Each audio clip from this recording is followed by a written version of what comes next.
Selamat datang di channel Wow Serem, tempatnya cerita yang dapat membuat bulu kuduk meremang. Yuk daripada kita lama-lama, langsung saja kita masuk ke dalam ceritanya. Slamet duduk di bangku plastik, dekat pagar bambu, mengenakan rompi lusuh yang dulunya berwarna oranye terang. Tangannya menggenggam secangkir kopi hitam, masih mengepul meski sudah beberapa kali diseruput.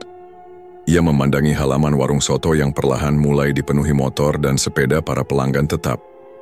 Sejak jam 7 pagi, warung milik Bu Narti itu nyaris tak pernah sepi. "Pak Slamet, parkirinnya rapat ya. Biar nggak makan badan jalan," seru Bu Narti dari balik dapur terbuka. Suaranya tegas tapi bersahabat. Slamet mengangguk tanpa banyak bicara. Ia segera berdiri menggiring satu sepeda motor ke sisi kanan halaman, lalu memberi aba-aba pada pengendara berikutnya agar tidak menghalangi jalan keluar. Meski hanya juru parkir, Slamet sudah dianggap seperti bagian dari keluarga Bu Narti. Ia mulai bekerja di situ sejak 3 tahun lalu, setelah keluar dari penjara karena kasus perkelahian. Tak banyak yang mau memberinya kesempatan, tapi Bu Narti justru mengajaknya kerja tanpa banyak tanya. Sejak itu, Slamet setia menjaga halaman warung dari pagi sampai warung tutup. Warung soto sederhana itu berdiri di pinggir jalan utama desa Karangjati. Bangunannya dari kayu dan seng, beratapkan genteng tua, dengan papan nama sederhana bertuliskan Soto Bu Narti, sedap dan murah. Di dalamnya ada 5 meja panjang dengan bangku kayu, cukup menampung 20 orang lebih. Pelanggan datang dari berbagai penjuru desa. Ada tukang becak, guru, petani, bahkan sopir truk yang kebetulan melintas. Mereka datang bukan hanya karena harga murah, tapi karena kuah sotonya punya rasa yang tidak dimiliki warung lain. Bu Narti menggunakan kaldu sapi asli, dengan racikan bumbu yang diajarkan mendiang ibunya. 2 soto, 1 es teh, 1 jeruk, hangat, teriak pelanggan dari meja dekat jendela. "Siap, tunggu sebentar," sahut Bu Narti sambil menata mangkuk di atas meja panjang dapur. Slamet kembali duduk sambil menyusun struk parkir. Ia melirik ke seberang jalan, ke arah bangunan baru yang beberapa hari lalu masih kosong. Kini, spanduk besar membentang, "Warung Soto Pak Darmin, diskon spesial, buka perdana." Bangunannya jauh lebih modern, dindingnya dari bata merah yang diplester, rapi, dengan jendela kaca dan kipas angin menggantung. Seorang laki-laki bertubuh besar berdiri di depan warung itu, mengenakan kemeja batik dan celana panjang hitam. Wajahnya datar, tatapannya dingin. Ia berdiri memandangi keramaian warung Bu Narti dari seberang jalan, seolah sedang menghitung berapa pelanggan yang masuk. "Wah, warung baru ya?" celetuk salah satu pelanggan sambil menunjuk ke arah bangunan seberang. "Iya, katanya sotonya beda. Pakai daging kampung bukan daging pasar," sahut yang lain. Slamet hanya diam. Ia tak pernah peduli dengan gosip warung. Tapi kali ini, ada yang membuatnya gelisah. Tatapan pria bertubuh besar itu bukan tatapan biasa. Bukan juga sekadar persaingan, dagang. Ada sesuatu yang terasa aneh, tapi Slamet belum bisa menjelaskannya.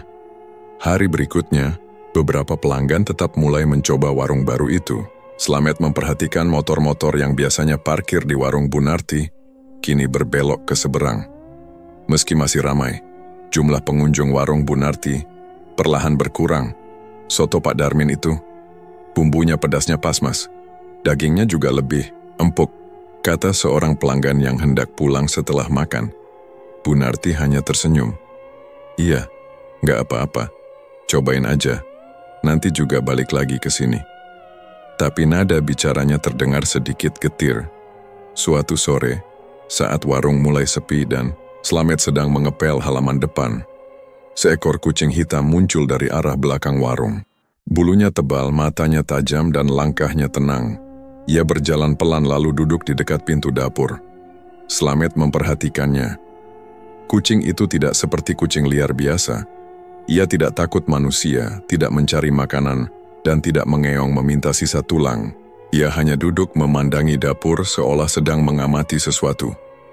Slamet mendekat pelan, mencoba mengusirnya dengan tepukan tangan. "Hus, pergi sana." Tapi kucing itu tidak bergerak. Ia malah mengeong keras sekali, lalu berjalan perlahan, mengitari halaman, dan menghilang di semak belakang. Sejak malam itu, Slamet mulai melihat kucing hitam itu muncul hampir setiap sore. Selalu di tempat yang sama, dengan tatapan yang sama. Tidak pernah masuk ke warung tapi selalu berada di area belakang dekat dapur. Bu, itu kucing hitam sering nongkrong di belakang. Jangan-jangan ada bangkai tikus atau apalah, ucap Slamet. Suatu malam sambil membereskan kursi, Bu Narti mengangguk tapi tidak menjawab. Wajahnya terlihat lelah. Ia terlalu sibuk menghitung pengeluaran hari itu, yang jauh lebih kecil dari biasanya. 2 hari kemudian, spanduk tambahan dipasang di warung seberang. Soto gratis, untuk 10 pelanggan pertama. Antrean panjang mulai terlihat sejak pagi. Bahkan beberapa wajah lama dari warung Bu Narti ikut berdiri di sana. Orang kalau lihat gratis langsung lupa rasa, gumam Slamet pelan. Bu Narti tak banyak komentar. Ia tetap memasak seperti biasa, tetap tersenyum menyambut pelanggan yang datang, meski jumlahnya makin sedikit. Hari mulai gelap.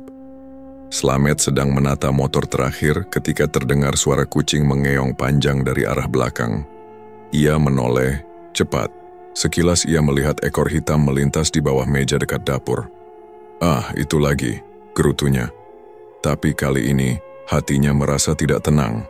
Ada hawa dingin yang menyelinap perlahan, meski malam itu tidak ada angin. 3 hari berturut-turut warung Bu Narti semakin lengang. Pagi hari yang biasanya diawali hiruk-pikuk pelanggan kini terasa kosong. Meja-meja yang biasanya penuh hanya diisi 1 atau 2 orang. Beberapa pelanggan tetap bahkan tak muncul sama sekali. Slamet duduk di kursinya lebih lama dari biasanya. Tak ada motor yang perlu diatur. Tak ada kendaraan yang antre di depan warung. Hanya 1 truk pasir yang berhenti sebentar untuk membeli kopi, lalu pergi tanpa pesan makanan. Loh, kok enggak sarapan sekalian, Pak? Tanya Slamet kepada sopir. Wah, tadi udah makan di seberang, Mas. Lagi ada promo tambah nasi gratis, jawabnya sebelum menyalakan mesin truk dan melaju. Slamet menoleh ke arah warung Pak Darmin. Pagi itu warung tersebut tampak padat. Pelanggan duduk sampai ke teras. Asap dari dapurnya mengepul tinggi. Bau daging rebus dan bumbu goreng tercium sampai ke halaman Bu Narti. Bu Narti berdiri di dapur, mengaduk panci besar yang hanya terisi setengah dari biasanya. Satu-satunya pelanggan saat itu adalah Pak Taryo, pensiunan guru yang datang setiap hari sejak 5 tahun lalu. Namun, kali ini pun ia hanya memesan teh manis. Nggak pesan soto, Pak? Tanya Bu Narti sambil menuangkan teh ke dalam gelas. Maaf, Bu. Lagi nggak enak perut, jawab Pak Taryo cepat, lalu buru-buru menghabiskan tehnya dan pamit pulang. Slamet mengamati semua itu dengan raut murung. Ia mulai merasa ada yang tidak wajar. Sepi bisa saja terjadi tapi bukan dengan cara seperti ini. Terlalu tiba-tiba, terlalu ekstrim. Malam harinya Bu Narti terlihat gelisah. Ia duduk di kursi kayu dekat dapur sambil memandangi lantai. Lampu warung sudah dipadamkan, tapi ia belum beranjak ke dalam. Bu, istirahat dulu. Nanti sakit, kata Slamet yang masih menyapu halaman. Deni demam dari siang tadi. Badannya panas banget, Mas Slamet. Saya suruh istirahat, tapi dia malah ngomel nggak jelas, jawab Bu Narti lirih. Slamet ikut masuk ke dalam rumah. Di kamar belakang, Deni terbaring dengan tubuh basah oleh keringat. Matanya terbuka lebar tapi tidak fokus. Napasnya berat dan kadang mulutnya komat kamit seperti membaca sesuatu. Den, kamu dengar saya? Tanya Slamet sambil menepuk pelan bahunya. Deni tidak menjawab. Matanya menatap langit-langit, lalu tiba-tiba berkata, Bau darah. Jangan buka tutupnya. Jangan dibalik. Nanti keluar. Slamet mundur perlahan. Ucapan Deni bukan seperti orang mengigau. Nadanya datar, suaranya berat, dan terasa bukan dari anak muda biasa. Bu Narti menahan air mata. Ia sudah memberikan parasetamol dan mengompres kepala anaknya, tapi panasnya tidak juga turun. Pagi harinya, Bu Narti memanggil mantri desa. Lelaki paruh baya itu datang membawa tas kecil berisi alat periksa. Ia mengukur suhu, memeriksa denyut, nadi, dan menyarankan agar Deni dibawa ke puskesmas kecamatan. Panasnya tinggi sekali. Tapi anehnya, napasnya stabil. Biasanya kalau demam tinggi, napas juga terganggu, ucap sang mantri. Bingung. Bu Narti hanya mengangguk. Ia belum punya uang untuk membawa anaknya berobat keluar desa. Pendapatan dari warung turun drastis. Tabungan hampir habis untuk bayar utang bahan dapur. Sore itu Slamet membeli air kelapa muda dan membawanya ke kamar Denny. Ia duduk sebentar sambil memperhatikan kondisi anak itu. Wajah Denny terlihat pucat, bibirnya pecah-pecah. Namun yang membuat Slamet tak tenang, mata Denny tak pernah berkedip lama, seolah menatap sesuatu di balik langit-langit. "Mas Slamet," suara lirih Bu Narti terdengar dari pintu. "Ya Bu, saya ngerasa ini bukan sakit biasa." Slamet menoleh. "Maksudnya Bu?" Bu Narti tak langsung menjawab. Ia menggigit bibir bawahnya, lalu duduk di lantai. "Tadi pagi, saya nemu bekas kembang 7 rupa di bawah kolong meja dapur.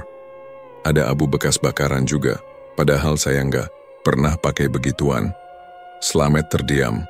Ia mengingat kembali kemunculan kucing hitam yang beberapa kali muncul sore hari. Lalu ucapan Denny yang mengigau soal darah dan tutup sesuatu. "Ada yang nyoba kirim sesuatu, Bu," gumam Slamet pelan. Bu Narti memandangnya lekat. "Sampean percaya begituan? Dulu saya enggak, tapi sekarang saya rasa kita harus hati-hati." Malam itu, Slamet tidak pulang. Ia tidur di warung, di bangku panjang dekat pintu masuk. Sekitar pukul 2 dini hari, ia terbangun karena suara berisik dari dapur. Ia bangkit pelan, lalu mengintip. Tak ada siapa-siapa. Tapi di lantai dapur ia melihat jejak kaki basah, seperti baru selesai berjalan dari kolam. Jejak itu mengarah ke arah kamar belakang. Slamet mengikuti perlahan. Saat tiba di depan kamar Denny, ia mendengar suara lirih dari dalam. Bukan suara Denny. Suara itu berat dan parau seperti dari tenggorokan orang tua yang serak. Kata-katanya tidak jelas tapi terdengar mengulang sesuatu. Slamet membuka pintu sedikit. Di dalam, Denny duduk di atas ranjang dengan mata terbuka lebar. Ia menatap ke arah pojok kamar, ke tempat dinding dan lemari bertemu. Mulutnya terus bergerak, mengikuti suara itu. Pagi harinya, saat warung hendak dibuka, seorang pelanggan lama bernama Mbah Raji datang. Ia tidak memesan makanan, hanya duduk sebentar sambil memesan teh hangat. Usianya sudah hampir 70, dan ia dikenal suka mengamati hal-hal gaib. Slamet duduk di sebelahnya, mencoba membuka obrolan. "Mbah, warung sepi terus. Aneh ya?" Mbah Raji menyeruput tehnya pelan. "Saya lihat sesuatu tadi malam. Di belakang, warung seberang." Slamet menatapnya serius. "Apa itu?" "Ada kendi kecil ditaruh di bawah pohon mangga. Di sekitarnya ada kembang, darah ayam dan kain putih dililit benang merah. Saya pernah lihat begituan waktu masih muda. Itu bukan untuk doa biasa, Mas Slamet." "Buat apa?" Mbah Raji menatap mata Slamet dalam-dalam. "Biasanya buat narik rezeki dari usaha orang lain. Tapi rezeki itu nggak datang gratis."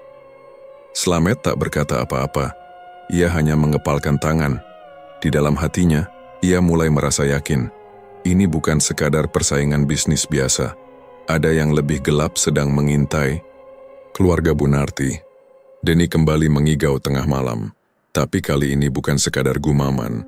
Suaranya keras, berat, dan terdengar seperti suara orang lain.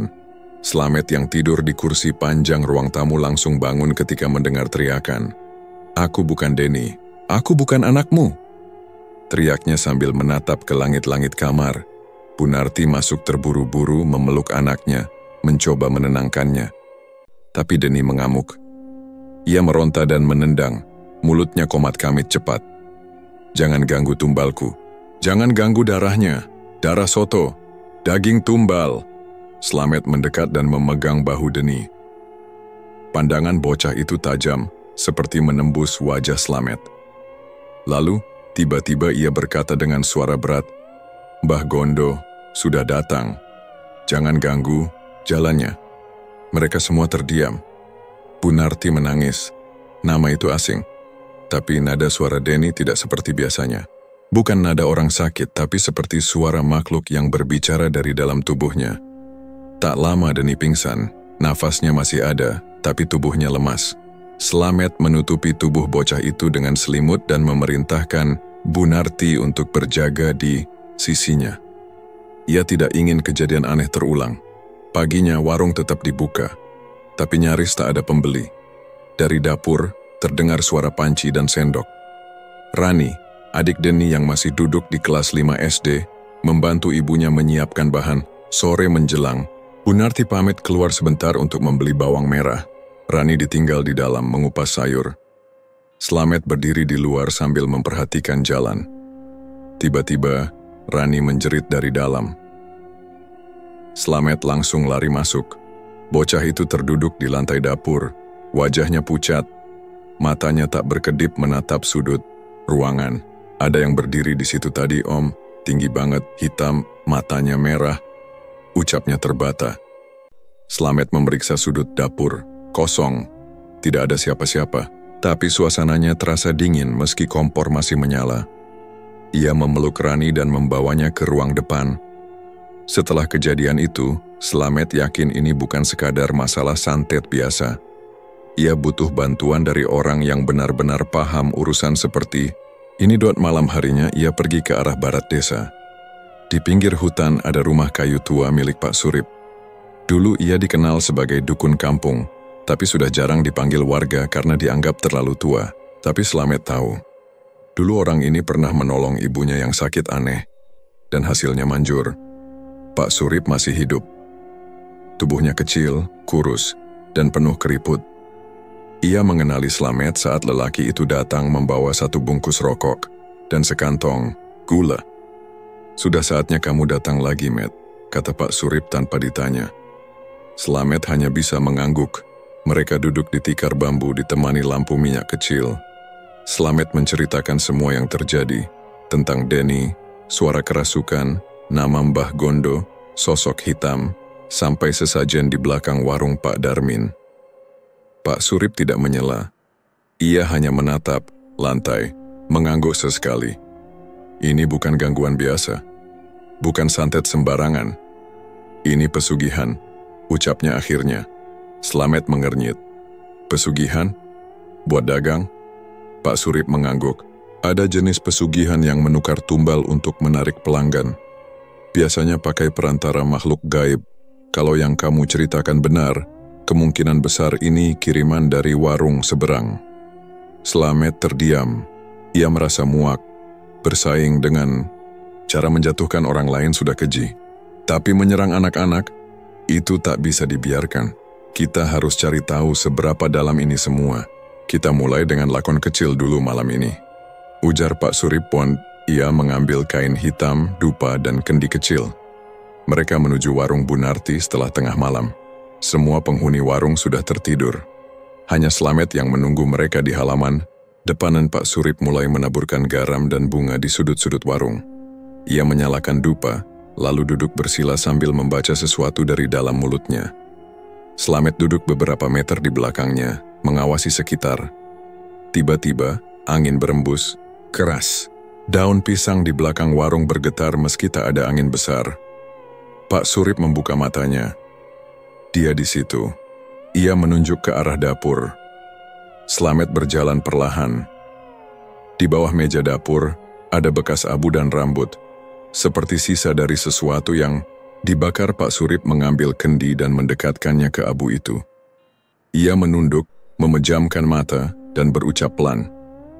Nama yang disebut anak itu benar, Mbah Gondo. Itu makhluk dari pesugihan Tanah Serat. Ia menuntut darah dan sekarang menarget keluarga ini. Slamet menggertakkan giginya. Apa yang bisa kita lakukan? Kita harus potong jalur kiriman. Kalau tidak, bukan cuma Denny. Adiknya juga bisa jadi sasaran. Malam itu, Slamet dan Pak Surip menanam kendi kecil berisi air kelapa dan garam di belakang warung. Tujuannya untuk menetralisir serangan awal, tapi itu hanya sementara. Kalau kamu ingin bantu keluarga ini selamat, kata Pak Surip saat hendak pulang, kamu harus siap ikut lakon besar. Tapi itu nanti, setelah malam pasaran Waga. Saat itu, pengaruh pesugihannya paling kuat. Di situ kita bisa hadapi langsung. Slamet mengangguk. Ia tahu apa yang akan dihadapi bukan hal ringan, tapi ia juga tahu, ini bukan sekadar membantu Bu Narti, ini soal melindungi nyawa. Slamet berdiri di balik tumpukan seng bekas di samping rumah kosong, yang menghadap langsung ke belakang warung Pak Darmin. Waktu menunjukkan pukul 1 dini hari, langit gelap, hanya lampu belakang warung yang menyala redup. Suara sendok beradu pelan terdengar dari dapur Pak Darmin. Asap tipis keluar dari jendela kayu yang setengah terbuka. Slamet menahan napas, berusaha tidak bergerak. Ia sudah 2 malam mengintai, tapi baru malam ini melihat aktivitas yang tak biasa. Dari celah papan, ia melihat sosok Pak Darmin berdiri di depan panci besar. Wajahnya tidak tampak jelas karena cahaya remang, tapi gerak-geriknya aneh. Ia menuangkan cairan dari kendi hitam ke dalam kuah soto, lalu mengambil sesuatu dari keranjang bambu di lantai. Slamet sempat mengira itu daging sapi, tapi warnanya tidak wajar, gelap keunguan. Seratnya kasar dan ketika dipotong darah kental menetes pelan. Slamet nyaris muntah saat mencium bau busuk yang menyusup keluar bersama asap, bukan bau dapur biasa. Pak Darmin bekerja cepat. Ia tidak sendiri. Di belakangnya, ada perempuan muda yang wajahnya asing. Ia tidak seperti pekerja warung. Diam, pucat, matanya kosong. Ia hanya berdiri memegangi baskom berisi potongan daging lain. Slamet menggeser posisinya sedikit. Saat itu, ia melihat sekilas. Tulang panjang sebesar lengan bayi di antara potongan daging yang baru saja diletakkan Pak Darmin ke dalam panci. Ia yakin itu bukan tulang kambing atau sapi. Tanpa sadar, Slamet mundur beberapa langkah. Kakinya menginjak ranting kering dan menimbulkan bunyi kecil. Lampu belakang warung mendadak padam. Suara dari dalam terhenti. Slamet segera pergi dari tempat persembunyiannya, menyusuri gang sempit dan kembali ke warung Bu Narti lewat jalur samping. Ia tidak bisa tidur malam itu. Bayangan daging gelap dan bau busuk terus menghantuinya. Keesokan paginya, kabar mengejutkan menyebar cepat. Pak Kasto, pelanggan setia Bu Narti yang beberapa waktu terakhir pindah ke warung Pak Darmin, ditemukan meninggal di rumahnya. Ia sempat mengeluh perut mulas parah sejak malam sebelumnya. Katanya semalam dia makan soto Pak Darmin 2 mangkok, bisik salah satu warga yang datang melayat. Slamet yang mendengar kabar itu hanya menggenggam erat lututnya. Ia tahu ini bukan kebetulan, tapi bagaimana bisa membuktikannya? Ia mengantar jenazah Pak Kasto sampai ke pemakaman, lalu berjalan pulang sendirian. Di tengah jalan, ia melewati tempat pembuangan limbah warung Pak Darmin yang terletak di belakang bangunan tua. Tempat itu jarang diperhatikan orang karena tertutup semak dan sampah lama. Slamet berhenti. Bau busuk menyengat dari arah lubang pembuangan. Ia mendekat, menutup hidung dengan kaos. Di antara tumpukan tulang dan sisa dapur, ada sesuatu yang membuatnya merinding. Tulang jari manusia, lengkap dengan kuku yang masih menempel. Ia tidak salah lihat. Panjang dan bentuknya terlalu mirip jari anak-anak. Ia buru-buru mengambil daun pisang, membungkus tulang itu, dan membawanya pulang. Sesampainya di warung Bu Narti, ia masuk ke kamar belakang dan meletakkan bungkusan itu di atas tikar. Matanya merah, dadanya sesak. Bu Narti masuk dan melihat wajah Slamet yang tegang. "Ada apa, Mas?" Slamet hanya diam. Ia membuka bungkusan itu perlahan. Bu Narti menutup mulutnya saat melihat isinya. Rani yang sedang mencuci piring ikut masuk dan segera ditarik keluar oleh ibunya. "Saya harus lapor ke kepala desa," kata Slamet pelan. "Tapi Mas, kalau itu belum cukup jadi bukti, malah jenengan bisa dituduh bohong." Slamet tahu Bu Narti benar. Tanpa saksi, tanpa jejak yang mengarah langsung, ia bisa dianggap memfitnah. Apalagi yang dituduh adalah warga terpandang yang warungnya makin ramai. Ia akhirnya memutuskan mendatangi Pak Surip lagi malam itu. Ia membawa tulang jari yang ditemukan dan menceritakan semua yang dilihat di dapur Pak Darmin. Pak Surip memeriksa tulang itu dengan senter kecil. "Ini bukan tulang hewan. Dan kalau yang kamu lihat semalam benar, berarti dia sudah melewati batas. Daging manusia dijadikan campuran makanan. Itu bukan cuma pesugihan, itu pemujaan penuh." Slamet merasa mual. "Apa bisa dilawan?" "Bisa. Tapi kita harus tahu kapan ritual besar berikutnya. Kalau berhasil menghentikannya saat itu, pengaruh makhluknya akan lemah. Tapi risikonya besar." Slamet mengangguk. "Saya siap." Pak Surip menyuruhnya menyimpan tulang itu di bawah kasur dengan segelas air kelapa muda. Katanya, itu untuk menjebak makhluk yang terkait. Jika ada reaksi dalam 2 hari, maka jalurnya bisa diputus. Keesokan paginya, warung Bu Narti tetap dibuka, meski tanpa semangat. Slamet berjaga di luar, memperhatikan pelanggan yang mondar-mandir. Beberapa wajah yang dulu setia ke sini kini malah terlihat tertawa di warung seberang. 2 hari berlalu, tengah malam Slamet terbangun karena suara ketukan dari bawah kasurnya. 3 kali, pelan tapi jelas, ia bangkit perlahan mengangkat tikar dan melihat gelas air kelapa sudah berubah warna. Dari bening menjadi keruh, berbau amis. Ia tahu waktunya semakin dekat. Tapi satu hal masih menghantuinya. Siapa sebenarnya perempuan pucat di dapur Pak Darmin? Dan dari mana semua daging itu berasal? Malam itu Slamet tidur tidak nyenyak. Tubuhnya menggigil meski udara panas menusuk.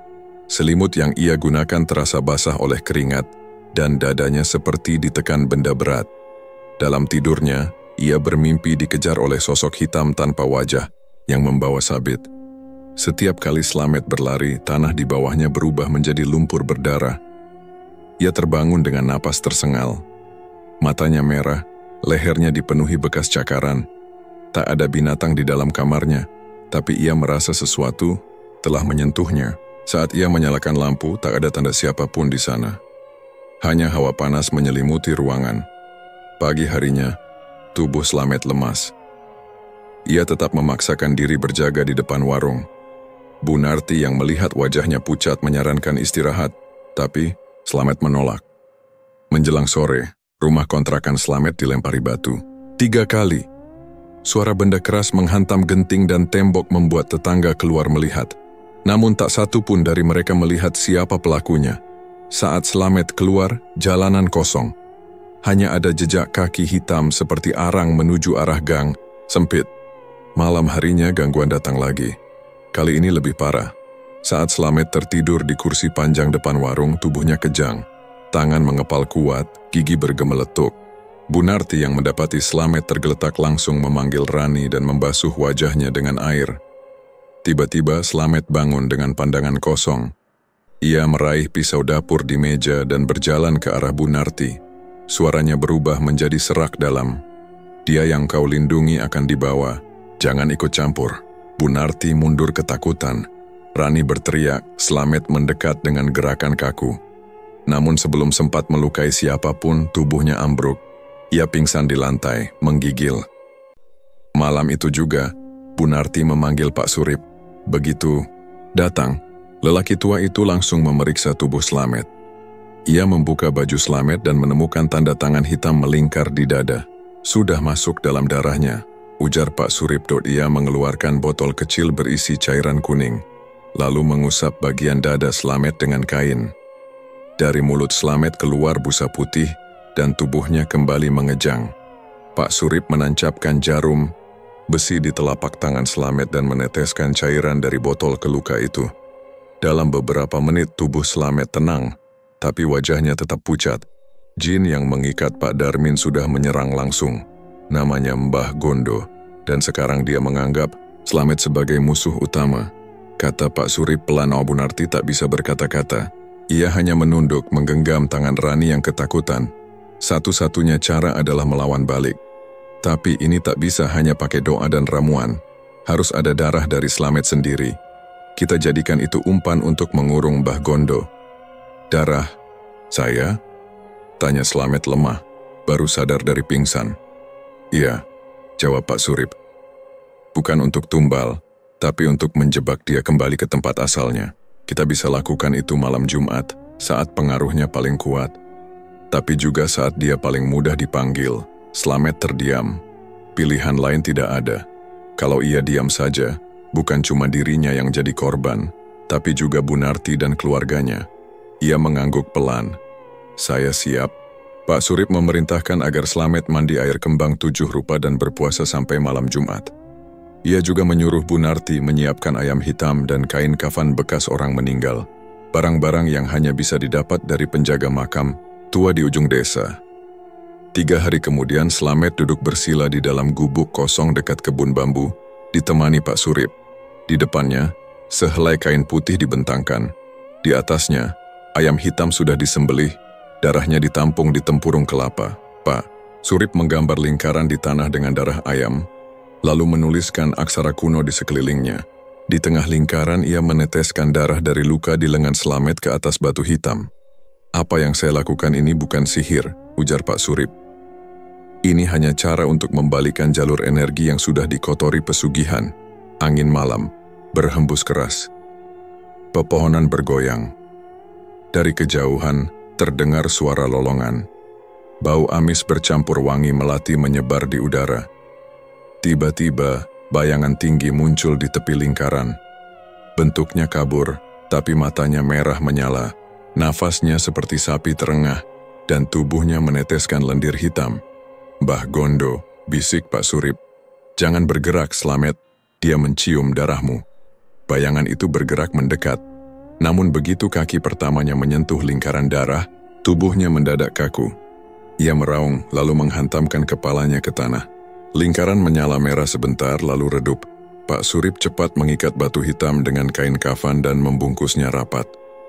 Sudah, dia tak bisa bebas selama ini dijaga dan tidak dibuka, tapi kita belum sepenuhnya aman. Pak Darmin pasti akan tahu bahwa jin miliknya sudah dijebak. Slamet mengangguk. Keringat membasahi wajahnya. Badannya lelah, tapi jiwanya terasa lebih ringan. Dalam perjalanan pulang, Slamet hanya punya satu tujuan, mengakhiri semuanya. Kalau perlu, ia sendiri yang akan menghadapi Pak Darmin. Kini, pertarungan bukan hanya soal warung, tapi tentang nyawa dan harga diri. Sejak malam penjebakan Mbah Gondo, suasana di warung Bunarti tidak lagi tenang. Meski lingkaran sudah dibuat, pengaruh makhluk itu belum sepenuhnya hilang. 3 hari setelah ritual, panci-panci di dapur bergerak sendiri. Sendok jatuh tanpa sebab, kompor gas menyala meski knop belum diputar. Bunarti mencoba menyangkal, tapi Rani sudah terlalu sering melihat bayangan melintas di ujung dapur. Denny, yang sebelumnya sakit keras, mulai bicara sendiri di malam hari. Terkadang ia menatap sudut ruangan kosong sambil tertawa kecil. Pak Surip menegaskan, ikatan antara Mbah Gondo dan keluarga Bunarti belum terputus sepenuhnya. "Dia masuk lewat Denny dan sekarang belum mau pergi karena ada jejaknya di sini," ujarnya sambil menunjuk dapur yang tertutup tirai plastik. Slamet duduk gelisah. Bekas luka di lengannya mulai terasa gatal dan panas. Ia tahu waktunya tidak lama. Jika gangguan dibiarkan, sesuatu yang lebih buruk bisa terjadi. Maka disepakati, ritual pemutus ikatan harus dilakukan di tempat awal gangguan bermula, dapur warung Bunarti. Hari Kamis malam, sebelum tengah malam, Slamet, Pak Surip, dan Denny bersiap. Rani dikirim ke rumah tetangga agar tidak melihat apapun yang terjadi. Bunarti hanya duduk di ruang depan dengan wajah tegang, memegang tasbih dan air doa yang sudah disiapkan. Di dalam dapur, Pak Surip menggambar garis melingkar dengan arang kelapa di lantai. Denny duduk di tengah lingkaran sambil menggenggam daun sirih dan sebutir telur ayam kampung. Slamet berdiri di dekat pintu, memegang lilin besar yang menyala dengan cahaya merah redup. Ritual dimulai dengan bacaan mantra dan doa. Udara di dapur berubah berat. Lilin bergetar meski tak ada angin. Beberapa detik kemudian panci besar tiba-tiba terangkat dan terlempar ke tembok. Bunyinya keras, menyentak semua yang ada di ruangan. Slamet langsung maju, membentangkan kedua tangan. Pak Surip tak menghentikan doa. Kompor gas menyala sendiri, api biru muncul tinggi tanpa disentuh. Panci kecil mendidih padahal tidak ada air di dalamnya. Denny mulai gemetar. Telurnya pecah, mengeluarkan cairan hitam berbau anyir. "Ada yang masuk," kata Pak Surip cepat. Ia menaburkan garam dan bunga 7 rupa ke arah Denny. Anak itu berteriak. Tubuhnya kejang dan matanya memutih. Dari mulutnya keluar suara berat, bukan suara anak kecil. Dia tak boleh keluar dari tubuh ini. Teriak makhluk itu melalui mulut Denny. Pak Surip menyiramkan air doa ke wajah Denny. Anak itu menjerit keras, lalu tubuhnya membeku. Nafasnya terputus beberapa detik. Bunarti berlari masuk, tapi Slamet menahan. "Jangan, dia harus bertahan sendiri." Pak Surip lalu mengeluarkan jarum dan memanggil Slamet. "Kita tak bisa tarik makhluk ini keluar tanpa pengganti. Slamet, kamu siap?" Slamet mengangguk cepat. "Lakukan apapun yang perlu, yang penting anak itu selamat." Jarum ditusukkan ke jari Slamet. Darahnya diteteskan ke sepotong kain kafan. Kain itu kemudian dilingkarkan ke leher Denny. Saat darah menyentuh kulit anak itu, tubuhnya kembali mengejang. Bayangan hitam keluar dari tubuh Denny, menabrak tembok lalu menempel di langit-langit. Bentuknya samar tapi matanya merah menyala. Pak Surip melempar tanah kuburan ke arah bayangan itu. Seketika makhluk itu menghilang. Denny pingsan, tapi masih bernapas. Tubuhnya digendong keluar oleh Bu Narti sambil menangis. Slamet duduk lemas. Namun belum selesai, getaran kecil terasa dari lantai. Panci-panci di rak jatuh satu persatu. Dari arah jendela suara mencakar mulai terdengar. Tirai plastik sobek, dan aroma gosong menyebar ke dalam ruangan. Slamet berdiri cepat, membuka pintu belakang. Dari kejauhan, api terlihat menyala dari dapur warung Pak Darmin. Langit gelap memerah, warga mulai berlarian ke arah sana. Beberapa menit kemudian, kabar menyebar, warung Pak Darmin terbakar. Tidak ada yang sempat menolong karena api datang terlalu cepat. Ketika padam, tubuh Pak Darmin ditemukan gosong di samping sesajen yang belum sempat disusun utuh. Di dekat mayatnya ditemukan boneka kain dengan rambut manusia dan tulang ayam yang diikat tali merah. Kepala desa datang pagi harinya. Polisi pun turut menyelidiki. Tapi tak ada jejak kebakaran normal. Tidak ada gas bocor, tidak ada hubungan arus pendek. Hanya abu dan sisa bau darah. Pak Surip hanya menggeleng. Terkadang, kalau kita mengikat sesuatu terlalu dalam, maka saat dia lepas kita sendiri yang jadi korbannya. Slamet berdiri di sampingnya. Di lengannya bekas luka darah dari ritual masih menghitam. Jadi semua sudah selesai? Belum, jawab Pak Surip pelan. Kau sudah jadi penanda. Selamanya kau akan dicium makhluk seperti itu. Tapi selama kau jaga niat, mereka tak bisa menyentuh siapapun lagi di sekitarmu. Slamet mengangguk. Ia menatap Bu Narti dan anak-anaknya dari kejauhan, lalu berjalan pelan ke tempat parkir. Hari itu, warung Bu Narti kembali buka. Tak ada lagi gangguan. Pelanggan mulai berdatangan. Soto hangat disajikan seperti biasa. Tapi kini, di pojok dapur, ada satu botol kecil berisi garam dan daun bidara, diletakkan di rak tertutup. Sebagai pengingat bahwa tidak semua peperangan terlihat oleh mata, warung Bu Narti kembali ramai. Meja yang seminggu lalu dibiarkan kosong kini kembali dipenuhi pelanggan. Wajah-wajah lama yang sempat menghilang muncul satu persatu. Beberapa bahkan datang dengan wajah bersalah karena sempat pindah makan ke warung seberang. Bu Narti menyambut semuanya tanpa kata-kata berlebih, hanya senyum dan semangkuk soto panas. Denny dan Rani sudah terlihat ceria. Denny sesekali membantu menyusun piring kotor meski masih lemas. Bu Narti sendiri tampak lebih tenang, walau kerutan di wajahnya bertambah jelas. Ia tidak lagi menyimpan kekhawatiran yang menekan seperti sebelumnya. Tapi satu hal yang ia perhatikan, Slamet berubah. Slamet masih menjaga parkiran seperti biasa, berdiri di bawah pohon peneduh sambil memantau motor dan mobil pelanggan. Tapi ia lebih pendiam. Tatapannya sering kosong menatap sudut-sudut yang tidak dilirik orang lain. Terkadang, ia menatap atap warung tanpa alasan jelas. Atau melihat ke dalam tong sampah lama seperti mencari sesuatu. Bu Narti beberapa kali mencoba mengajak bicara, tapi Slamet selalu menjawab singkat. Tidak kasar, tapi juga tidak ramah seperti dulu. Ia masih sopan, masih sigap membantu, tapi aura cerianya hilang. Seperti ada sesuatu yang terus membayang di belakang pikirannya. Pada malam hari, Slamet sering duduk sendiri di kursi dekat dapur. Ia tidak tidur di rumahnya lagi, melainkan memilih tinggal di gudang belakang warung. Menurutnya, ia merasa lebih aman di dekat warung. Katanya, tempat itu sekarang punya garis pelindung yang membuat makhluk dari luar tidak bisa sembarangan masuk. Pak Surip sempat datang sekali setelah kejadian.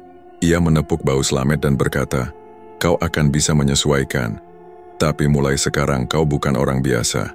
Perkataan itu terbukti. Slamet kini bisa melihat hal-hal yang dulu tidak pernah ia sadari. Bayangan kecil yang melintas di antara kaki orang atau bisikan lirih dari sumur tua dekat rumah warga.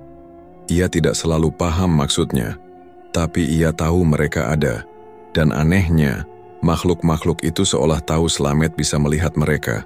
Beberapa dari mereka mendekat, sekadar memperhatikan, tapi ada juga yang mencoba masuk ke warung.